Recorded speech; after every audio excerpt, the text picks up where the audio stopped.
नमस्कार साथियों, आज हम आपको ले चलेंगे भारत के सबसे प्राचीन शक्ति स्थलों में से एक मां विंध्यवासिनी की दिव्य नगरी विंध्याचल, जहां आदि शक्ति स्वयं विराजमान है। यह केवल एक मंदिर की कहानी नहीं, यह है योग माया का अवतरण, कंस का अंत, विंध्य पर्वतों की तपश्चर्या और अगस्त्य मुनि द्वारा पार्वती को दिए गए वरदान की अद्भुत कथा। भागवत पुराण के अनुसार जब देवकी के 8वें पुत्र से कंस के वध की भविष्यवाणी हुई तो भगवान विष्णु ने एक दिव्य योजना बनाई। कृष्ण का जन्म हुआ और उसी रात गोकुल में यशोदा ने जन्म दिया एक दिव्य कन्या योग माया को। जब कंस ने उस बालिका को मारना चाहा, वह उसके हाथ से छूटकर आकाश में चमक उठी और बोली, हे कंस, तेरा घातक जन्म ले चुका है, वह सुरक्षित है। और उसी पल वह दिव्य शक्ति विंध्य पर्वतों की ओर चली गई। योग माया जब विंध्य पर्वत पहुंची तो उन्होंने वही अपने स्वयंभू शक्ति रूप में निवास किया। इसलिए उन्हें कहा गया माँ विंध्यवासिनी, जो विंध्य में वास करे। यही उनकी उपासना प्राचीन काल से होती आई है। अब आते हैं उस प्राचीन कथा पर जो विंध्याचल क्षेत्र को और भी दिव्य बनाती है। अगस्त्य मुनि और विंध्य पर्वत का प्रसंग। एक समय विंध्य और हिमालय दोनों पर्वत सूर्यदेव की उपासना करते थे।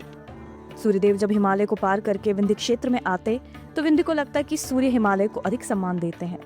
विंध्य का अभिमान बढ़ने लगा। उसने सोचा, मैं भी हिमालय से ऊंचा बनूंगा, और विंध्य पर्वत बढ़ने लगा, बढ़ता ही गया। देवता भयभीत हो गए। यदि विंध्य ऐसे ही बढ़ता रहा तो सूर्य का मार्ग बंद हो जाएगा। ऋषि मुनि भी संकट में थे। देवताओं ने समाधान के लिए महर्षि अगस्त्य का आह्वान किया। अगस्त्य मुनि विंध्य के समीप पहुंचे।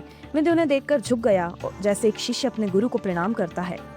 अगस्त्य ने पर्वत से कहा, हे विंध्य, मैं दक्षिण यात्रा पर जा रहा हूँ, तुम मुझे ऐसे झुककर मार्ग दो, और जब मैं लौटूं तब ही पुनः उठना। विंध्य ने आदेश मान लिया, लेकिन अगस्त्य मुनि फिर कभी लौटे ही नहीं। वे दक्षिण भारत में ही बस गए। इसलिए आज तक विंध्य पर्वत उसी विनम्र झुके हुए स्वरूप में स्थित है।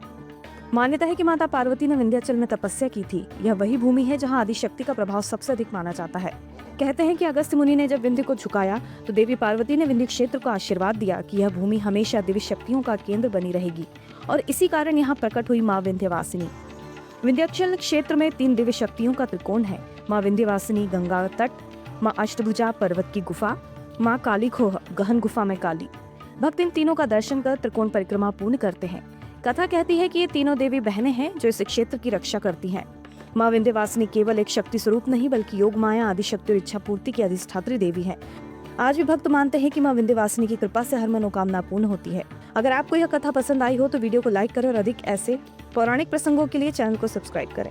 जय माँ विंध्यवासिनी।